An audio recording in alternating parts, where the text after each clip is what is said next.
In Cairo, a statement has sent ripples across global diplomacy. Iran's Foreign Minister Abbas Araghchi has confirmed that for now, United Nations nuclear inspectors will not be granted access to the country's facilities. The announcement comes despite earlier understandings with the International Atomic Energy Agency, or IAEA, that cooperation would resume. The revelation underlines the fragile state of nuclear diplomacy, and it raises urgent questions about the future of international monitoring in one of the world's most contested nuclear programs. Based on this agreement, currently no access is given to the IAEA inspectors, except in the Bushehr power plant as replacement of fuel is underway. This access was given based on the decision of the Supreme National Security Council and is currently in effect. His words are deliberate. The message is that Iran is restricting inspectors everywhere but at Bushehr, a civilian nuclear power plant where fuel replacement is ongoing. It is a calculated move designed to project that Iran is fulfilling only the bare minimum, while the most sensitive sites remain off limits. The authority of this decision comes not from the Foreign Ministry alone, but from the Supreme National Security Council, signalling that this is a matter of national strategy, not temporary politics. This agreement itself does not create any access. Based on the reports that Iran will provide access later, the type of access should be negotiated in due course. Here, Araghchi makes clear that nothing automatic is on offer. Future access, if it comes, will be conditional, delayed, and subject to negotiations. This is an important distinction. It shows Iran is holding the cards, deciding when and how inspectors might be allowed back in. For the IAEA and the international community, this introduces a dangerous ambiguity. What exactly does later mean, and under what terms will access be negotiated? There is no talk about the form and type of access to the IAEA in this agreement, and those will be discussed in separate negotiations to be held in the future. After Iran presents its report, Araghchi confirms that the scope of inspections, their form and type, has not even been discussed. Iran promises only that after presenting its own report, negotiations may follow. For critics, this is less cooperation than deferral, a diplomatic stalling tactic designed to buy time while maintaining pressure.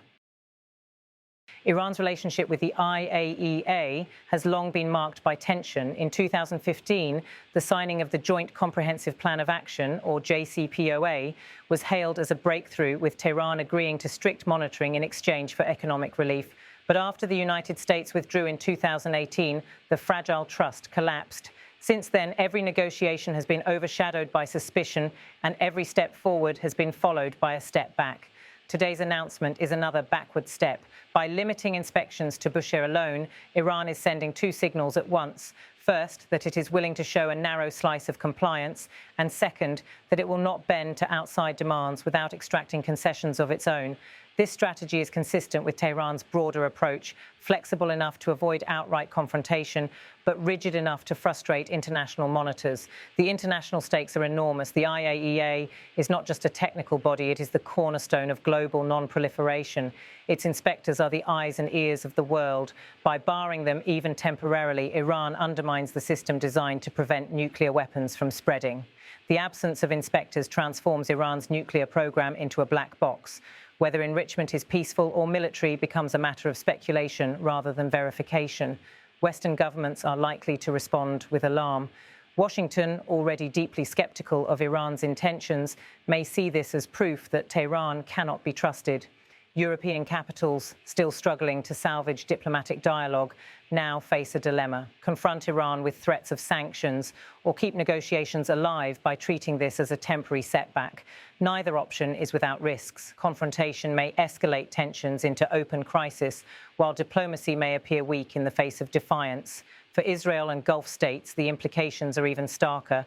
Israel has long warned that Iran's nuclear program poses an existential threat. Denying access to inspectors reinforces its argument that Tehran is hiding more than it reveals. Saudi Arabia and its neighbours, meanwhile, see the refusal as destabilising the region, sharpening the nuclear rivalry that has long haunted the Middle East. But inside Iran, the calculus is different. Denying access plays well to domestic audiences, reinforcing the image of sovereignty and resistance.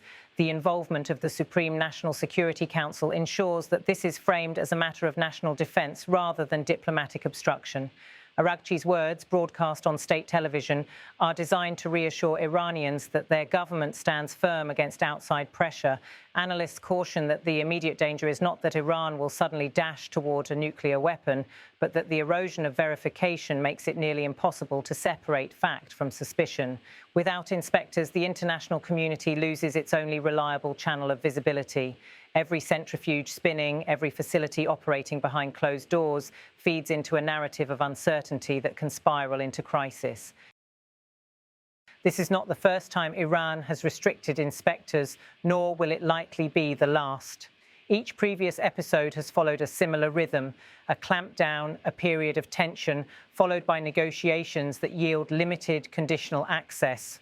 What makes this moment different is the context. The war in Ukraine has redrawn global alliances. The Middle East is already aflame with instability, and the international order is struggling to enforce norms in the face of multiple crises. Against this backdrop, Iran's refusal feels less like a temporary bargaining chip and more like a strategic defiance. The coming weeks will be critical. If Tehran uses this move to extract concessions, negotiations may resume with inspectors gradually returning. If not, the standoff could harden, pushing the world closer to a dangerous impasse.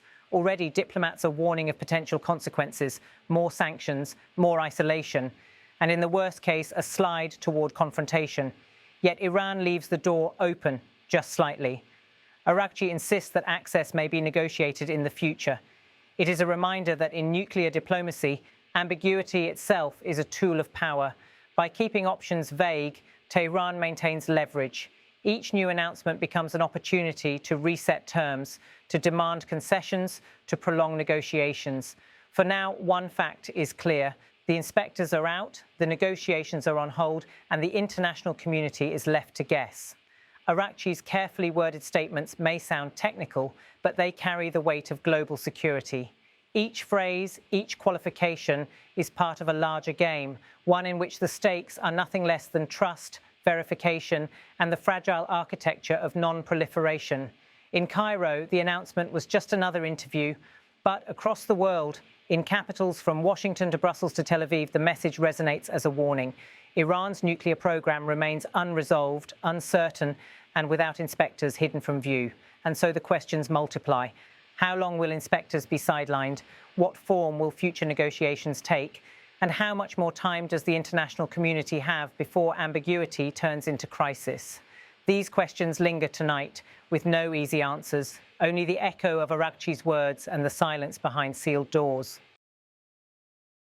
بر اساس این توافق باید تاکید بکنم که هیچ دسترسی به بازرسان آژانس الان داده نمیشه مگر با موردی که بحث دیدگاه بوشهر که به خاطر تعویض سوختش ما بنا به مصوبه شورای عالی امنیت ملی دسترسی داده شده بود و الان هم جریان داره. نفس این توافق هیچ دسترسی رو ایجاد نمیکنه.